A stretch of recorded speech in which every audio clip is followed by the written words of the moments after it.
ఎన్నికల సమయం దగ్గర పడుతున్న నేపథ్యంలో ప్రధాన పార్టీలో ఎమ్మెల్యే సీటు కోసం పోటీ తీవ్రంగా ఉంది. మదనపల్లి టీడీపీకి కంచుకోట లాంటి నియోజకవర్గాన్ని కూడా గత ఎన్నికల సమయంలో వైసీపీ కైవసం చేసుకుంది. ఈసారి మాత్రం ఎలాగైనా ఆ సీటు దక్కించుకోవడానికి టీడీపీ అధిష్టానం దృష్టి సారించింది. ఈ క్రమంలో టికెట్ విషయంలో ఆచితూచి అడుగులు వేస్తున్నారు.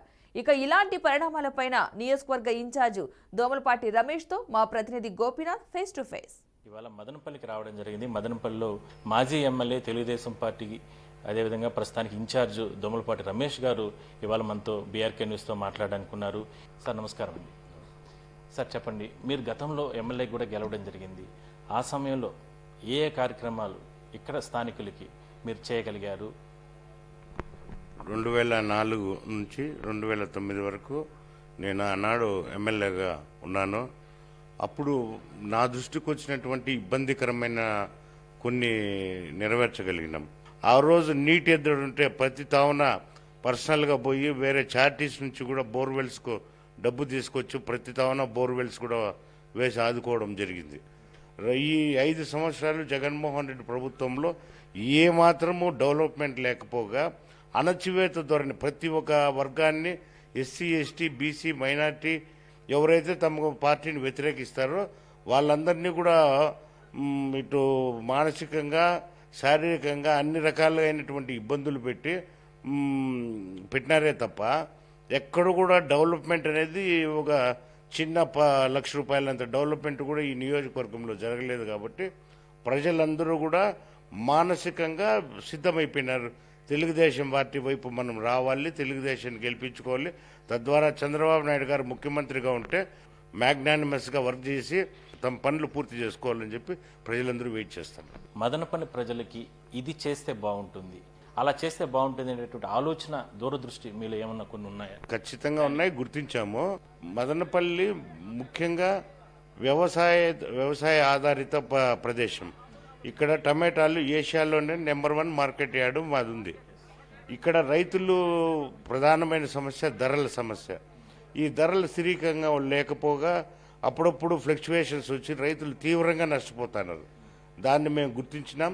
ఇక్కడ టమాటా ఆధారిత పరిశ్రమలు కానీ పల్పు పరిశ్రమలు ఉంటే రైతులు గిట్టుబాటు ధర లభ్యమవుతుంది అని చెప్పి మేము చంద్రబాబు నాయుడు గారి దృష్టికి లోకేష్ గారి దృష్టికి తీసుకుపోవడం జరిగింది.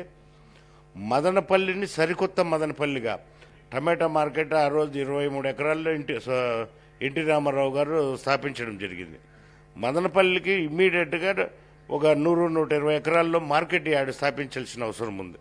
బస్టాండ్లు కూడా బాగా ఇరుకైపోయినాయి. బస్టాండ్లను కూడా విస్తరించాల్సినటువంటి అవసరం ఉంది. సార్, ఈ 5 ఏళ్ల కాలంలో ఈ ప్రాంతంలో ఎక్కువగా కూడా ఈ భూ కబ్జాలని ఇలాంటి రకరకాల కేసులండి, మీ మీద కూడా రకరకాల కేసులు, మీ క్యాడర్ మీద కేసులు, వైసీపీ దౌర్జన్యాలు ఇవన్నీ కూడా జరిగాయి. 660 మంది అంగళ్ళు పుంగునూరు కేసుల్లో 660 మంది మీద కేసులు పెట్టడం జరిగింది.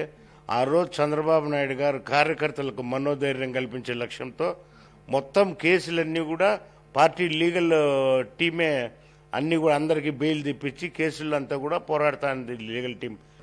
సార్, ఇక్కడ మీరు ఇన్ఛార్జిగా ఉన్నారు, కానీ మీకు సీట్ రానికుండా చాలామంది ప్రయత్నాలు చేస్తున్నట్లు కూడా ప్రచారం జరుగుతుంది. దీంట్లో ఎంతవరకు వాస్తవం?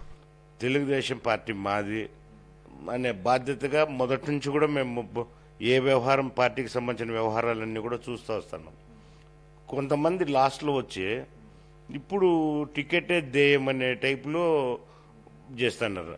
కానీ అధిష్టాన వర్గం ఎవరైతే పార్టీకి సిన్సియర్గా కష్టపడుతున్నారో అభివృద్ధి కాంక్షను కోరుకుంటున్నారు అనేది స్పష్టంగా అధిష్టాన వర్గానికి తెలుసు. కాబట్టి మేమెప్పుడు టికెట్ అనే ఆస్పెక్ట్లో పనిచేయలేం.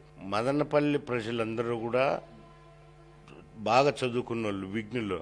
కారణం ఏమంటే 100 సంవత్సరాలుగా మాకు ఇక్కడ డిగ్రీ కాలేజ్ ఉంది. మానసికంగా వ్యక్తిగతంగా అన్ని రకాలుగా ఆలోచించినారు. ఎంత రాష్ట్రం దెబ్బతినింది. ఈరోజు దాదాపు రాష్ట్రం 13 లక్షల కోట్ల అప్పులతో ఉంది.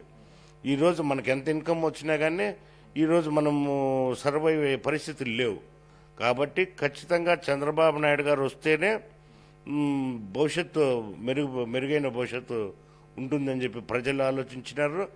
దానికి అనుగుణంగానే తెలుగుదేశం పట్ల ఆకర్షితులై పూర్తి స్థాయి మద్దతు ప్రకటిస్తున్నారు.